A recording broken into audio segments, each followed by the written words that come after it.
Hasbro announced they would be laying off 1,100 jobs around the world, including jobs at Wizards of the Coast, with WOTC coming up on a new edition of D&D and the 50th anniversary of D&D just around the corner, and these layoffs happening right before the holidays.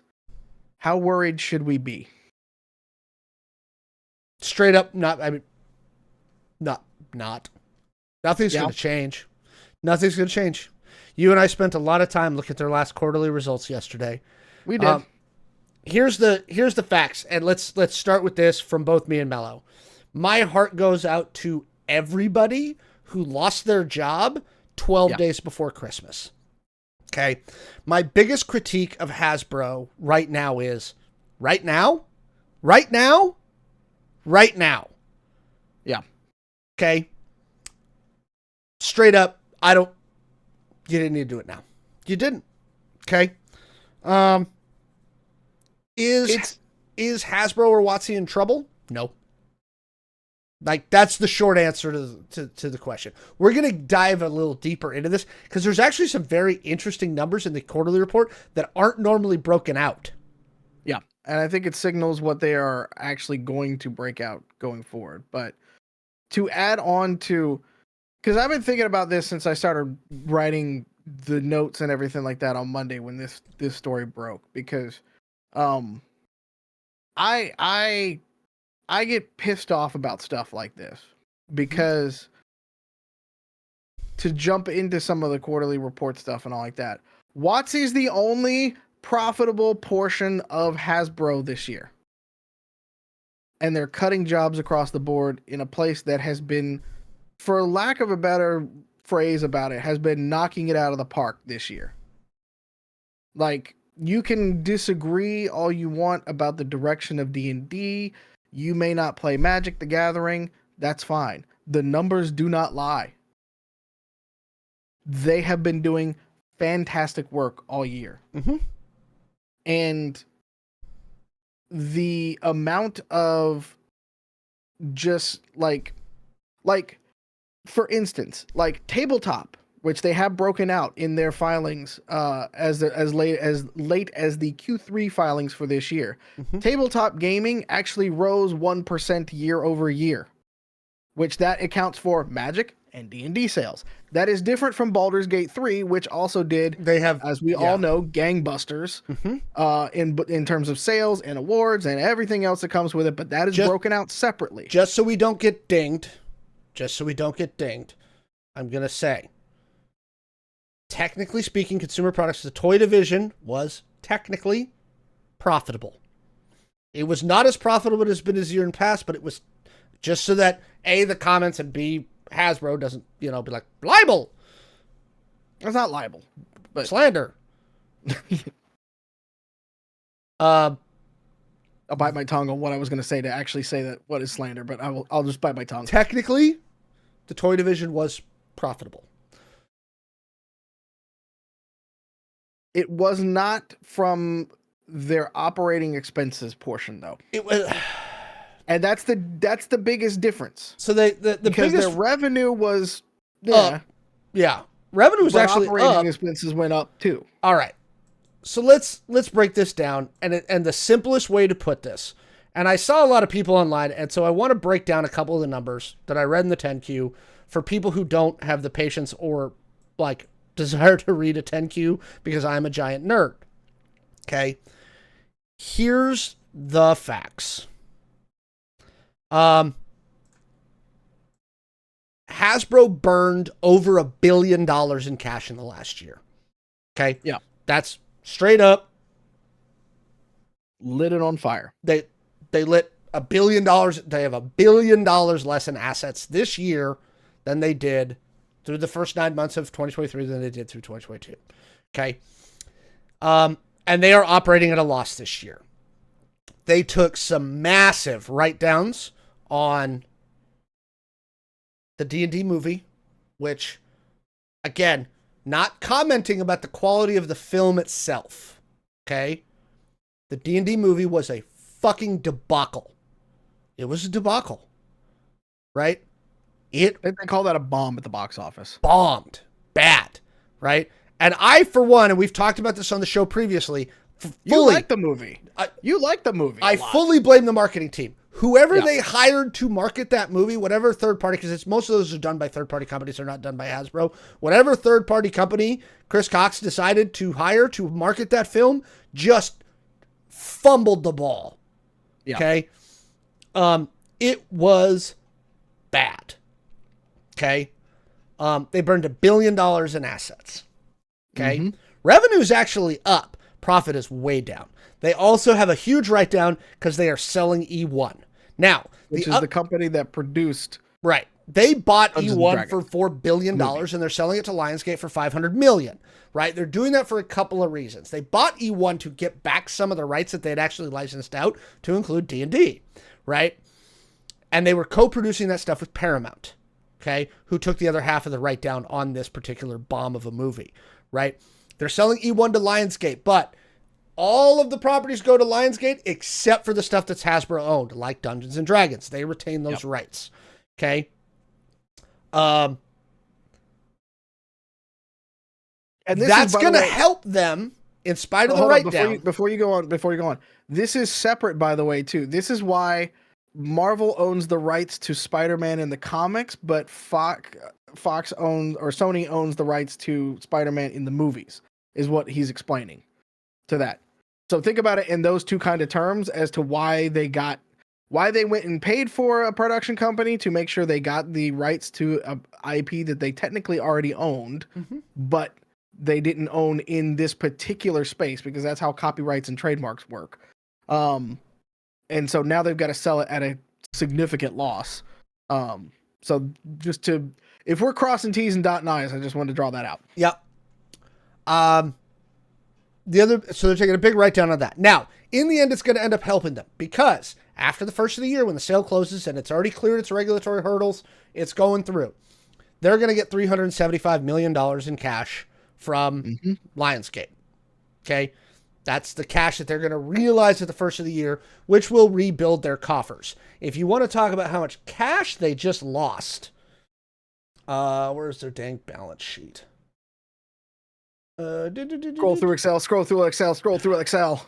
These documents are always just a nightmare. Oh, you love it, don't I do. Cash. Where did I see cash? They lost something like $300 million in cash this year, of the 1.1 billion in assets that they lost. Okay. Yeah. Now, there's some interesting numbers when you get down into the tabletop section, right?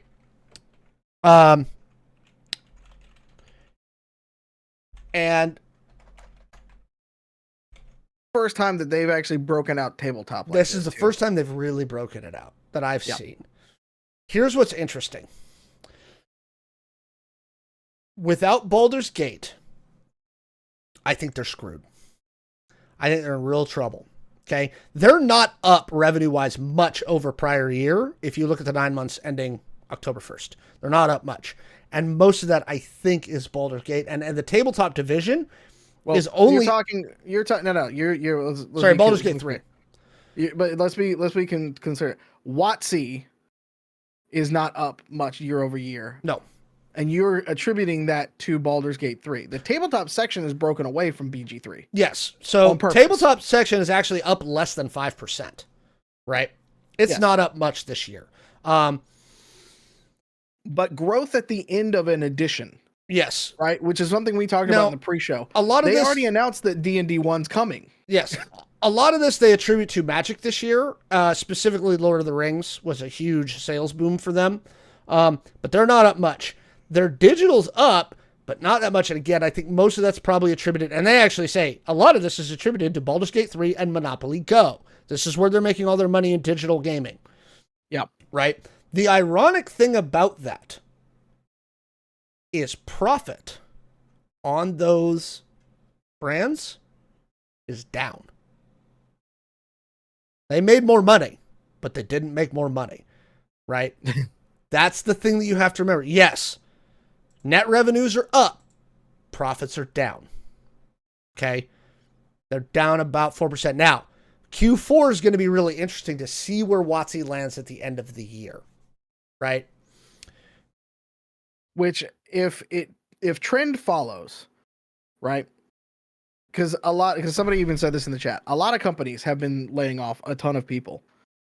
If the trend follows, they're going to have a smashing Q4. So, and the other thing that I want to point out, yes, hopefully they will, for their sake. When was the contract? Yes, the contract with Leonard was signed actually about 8 years ago, because it's been in early access for 5. The funny thing about this, and go back and watch our video that we talk about the Microsoft trial leaks during the FCC when the non-redacted data got put up on the trial website when they were in the battle over the Activision thing. Microsoft thought Baldur's Gate was going to flop, right? Everybody was like, meh. Yeah. Nobody thought that this was going to be a money boom for them, right? Nobody. They got kudos lucky. to whoever argued to keep it, by the way. Yeah, seriously. Because you know about halfway through that production cycle, there were probably some hand wringing and some meetings about, I don't know. And kudos to whoever kept arguing to go, no, we need to make this game. It's going to be good. So they've been proven 100% right after all of the money and awards that they've made. Yep. The other thing that's hurting Hasbro right now is their partner brands. Their internal brands, their franchise brands, Dungeons & Dragons, Magic, Transformers. Most of those are doing fine. Their partner brands, which are the stuff that they license specifically from Disney, the Marvel, Star Wars, all those toys that they make, partner brands are having a rough year. Portfolio brands are having a rough year. They're all down across the board.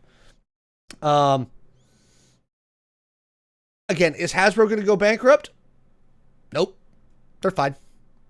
They have plenty of cash reserves, and they're a publicly traded company, so they will be okay in terms of things like that. To answer a question in the chat, the 1,100 layoffs occur. Actually, so here's what I'm going to read you, because again, this is why I recommend when you're talking to YouTube people, and it kind of drives me absolutely bonkers, right? All this stuff has to be filed with the SEC. So actually, the layoff announcement was filed with the SEC the day before yesterday. Yep. Right? And Mallow and I wrote it, right? So the 1,100... We didn't write it. We read it. Read it. Sorry. We didn't wrote it. No. Well, Disney by Hasbro. No. Although there's a rumor they're going to buy EA. The 1,100 also includes people who are taking voluntary retirement at the end of the... They do not disclose what number of people that is, but in that 1,100 person force reduction is their voluntary retirement. Mm-hmm. Right? Yes, they did file a warn notice. So their voluntary reduction people, they're gone. I imagine Q4 is going to get hit harder. Q4, I mean, there have already been layoffs. people that we know have left Magic and D&D. Yeah, big names. Yeah, Mike Merle's being one of them. Some of them I'm not surprised about. Some of them, yeah. Some of them I'm not surprised about. Some of them I am. Again, my heart goes out to everybody who lost their job. Okay? Yeah. Everybody. Here's the other bottom line from just a purely corporate perspective, and I'm not defending Wizards. Your biggest line item on your P&L is payroll. Every time. Every time. Full stop. It's payroll. So if you're trying to convince your shareholders that you're not going to keep hemorrhaging cash, the first place you cut is payroll. Now, that being said, I think Chris Cox should be fired. The comment section's going to love you on this video. The Hasbro board should fire the CEO. Full stop. The thing that kills me when you say that the biggest line item is payroll, that includes his salary and many other salaries that are way overblown. His is not as overblown. And things like that. His is high. It's not as overblown as I was expecting. When the numbers came out, is it more than $1 million? Mm-hmm. Yep, way over fucking blown. Total comp is 9-ish. A lot of money. It is a lot of money that can keep a lot of jobs in the places that you would need them. 20 jobs probably. It's a lot of people's jobs. I think Chris Cox should be fired. The CEO of Hasbro should be fired. The CEO of Wizards, unfortunately, with the production that her team is doing right now, I can't argue that she should be fired. But you're the head of Hasbro. Okay? You did this. Yeah. You've been These projections and finances come out quarterly, monthly, that kind of thing. Like, they can see these things coming from a mile away. Mm-hmm. They thought that the holiday sales and the third quarter sales on toys were going to be higher. Mattel's doing fine. Mattel's growing. Hasbro can't figure it out. Wizards of the Coast is supporting the whole company. Yeah. Mm-hmm. And I think the thing to take from that is two things. The OGL controversy did not do anything to really slow down No, not in the least D&D. bit. Yep. Not in the least bit. Oh, yeah, let's stop on that one for a minute, because everybody who was like, oh, the OGL thing, that's what hurt them. No, it's not. Not even a little bit. Nope. No. They went... Tabletop went up. They're not fine. much, but it went up. Yep. Year over year. And that signals something really, really good for the industry, which we're going to talk about in another topic in a minute. But like the OGL thing was fine. None of the WOTC crises this year affected the bottom line on Tabletop. Tabletop is still up over prior year. Yes. And I think that has a lot to do with their ability to still connect with customers no matter what. Now, the reason they're saying they made less profit in the Tabletop division, the thing that they primarily attribute that to is the increased licensing costs for Lord of the Rings. And they call that specifically out in the 10Q. Mm-hmm. So, take that for what it's worth. Yep. Yeah, WOTC made a crap ton this year. They're fine. Yeah, they did well. The biggest issue that I think, a lot of people had been decrying and wondering if WOTC would get sold out from Hasbro and things like that is no. Oh, they make too much money and they do too well with a lot of their stuff. Let's also, and I posted this on my Twitter yesterday, okay? And this is to our viewers and to our people in the chat. Even if they were thinking about selling Wizards, the people they would sell Wizards to, you don't want to own it, right? Because again, looking at what Wizards made, and now that they've actually broken it out, now I've got a better idea. Minimum sale price on Wizards is $3 to $4 billion. Minimum. Okay? Yeah. Minimum. So what I want you to picture when you're like, I wish Hasbro would sell WOTC, is I want you to picture Dungeons and Dragons brought to you exclusively by Amazon Prime. Because Amazon, Microsoft, Apple, those are the only companies that could get anywhere near buying Wizards of the Coast. The only other people who could afford it would be vulture hedge funds that would buy Wizards of the Coast from Hasbro for $4 billion and proceed to part the company out for pieces to make $150 million on that $4 billion. Yeah. In 6 months. Yeah, and again, they could try hard to get the boards. You still have to have the cash to get WOTC out from underneath Hasbro. And you would need, again, minimum sale price on this is going to be $3 or $4 billion. Minimum. Probably closer to $5 billion right now. Most places aren't going to want to touch that kind of thing. Not in the tabletop space, not with the way that tabletop in general has contracted. Yep. D&D and Magic has not, but they also haven't grown a ton. General retail has, which is not usually when you want to buy quite there, because we're not seeing the signals in the marketplace that it's going to turn around necessarily next year, kind of thing. Will this lack of profit to revenue ratio lead to something like an increase in microtransactions? Yes. They're going to lean, especially with 5.5, 6, whatever the heck they're calling it. And by the way, you want to talk about another communications and marketing debacle from Wizards of the Coast this year? This rollout of the new core books, it's not really 5.5. Your old player's handbook won't work, but it's not a new edition. We promise. Just call it a new edition. Anyway, they're going to they're going to lean heavily. You're seeing it more now. They're offering more perks if you buy the digital edition through D&D Beyond than the physical copy. Okay?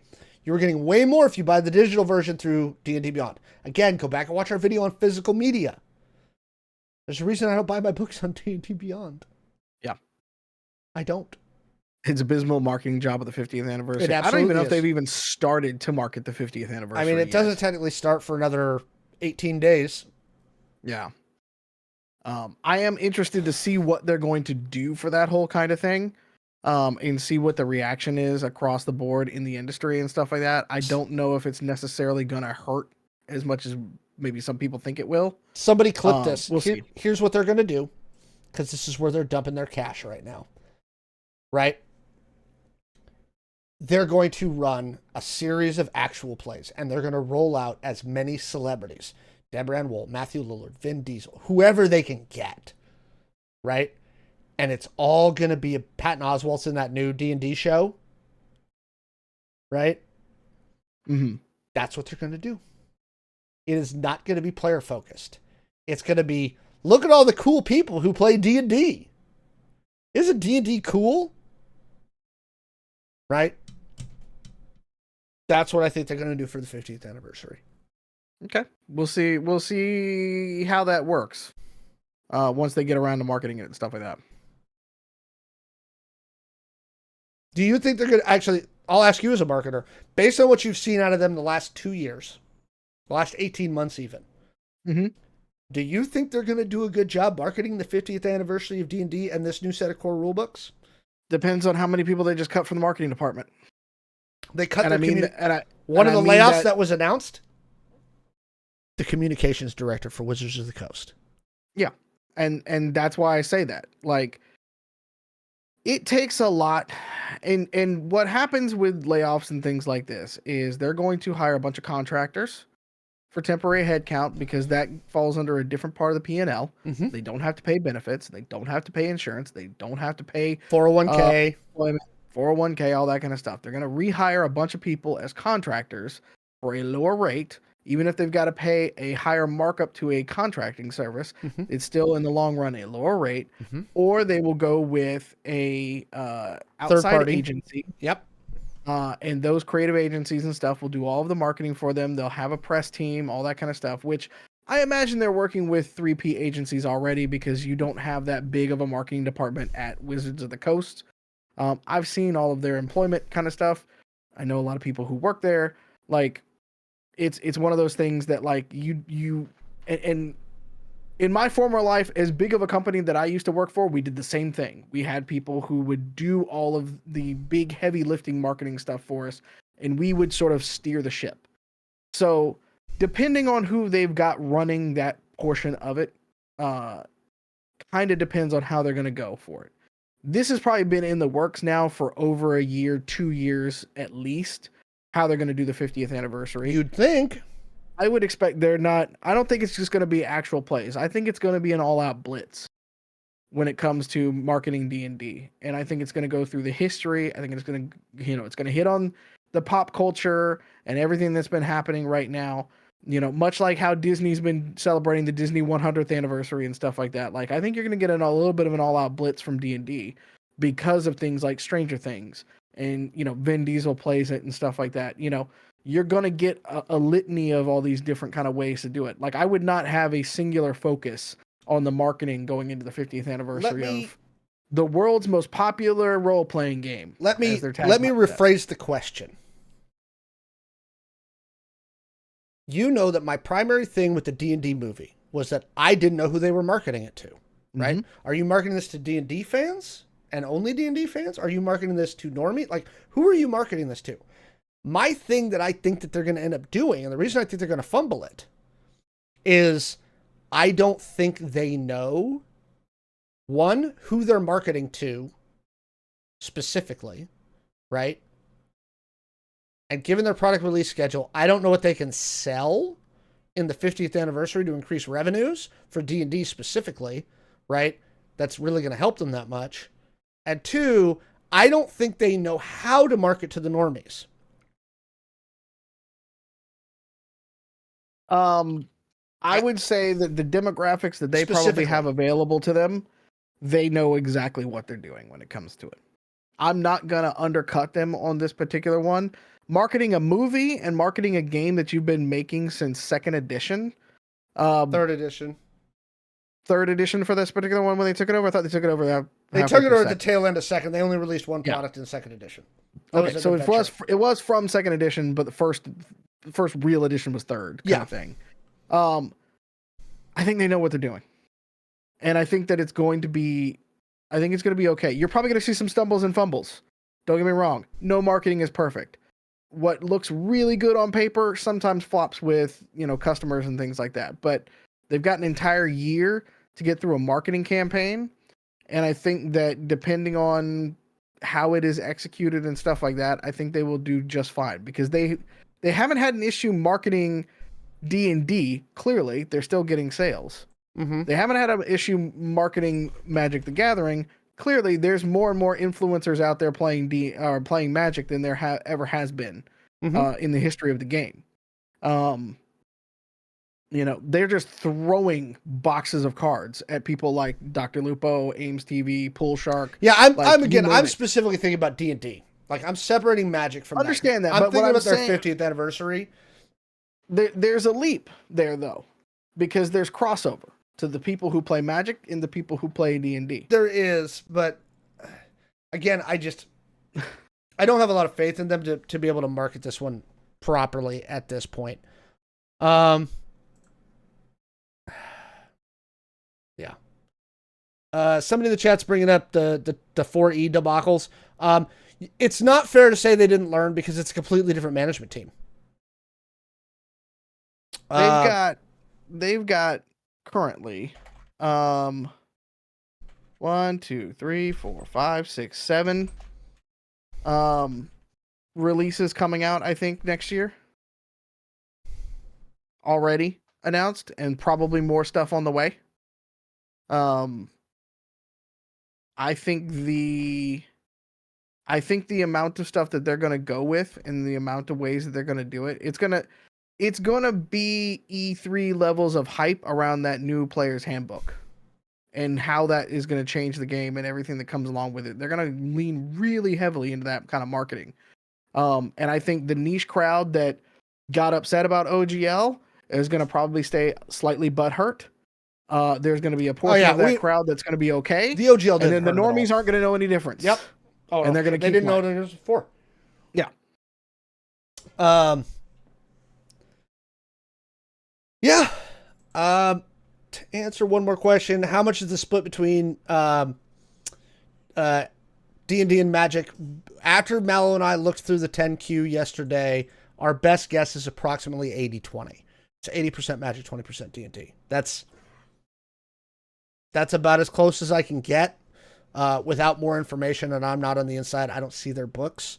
It would be really cool if they would do Q4 and tell us, though. It would be really cool. And this is the first time I've seen it broken out this deep. Mallow saw me. I got super excited because for years I've been mad at their 10Ks because they very rarely break out tabletop from digital like this. They usually bundle it all together so you don't know how much is what.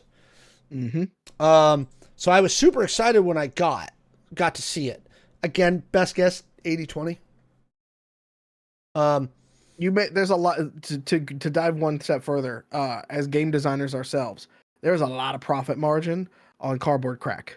Oh yeah. The amount of money it costs to make one pack of cards and what they sell it, even though there's no MSRP, but what it generally goes for on the market, you make a lot of markup on those cards. So it wouldn't, for sure. That's why we're guessing the 80-20 kind of rule if we think about how much Magic cards are out there versus how many people are buying. Well, and again, just the buying patterns. D&D books and stuff like that. Looking at the buying patterns and stuff like that. Best guess is 80-20. Yeah. But let us know what you think in the comments. Again, Wizards, they're fine. Hasbro's fine. This is corporate crap, and it sucks that they did this before Christmas. It's terrible, their timing. It's not surprising at all.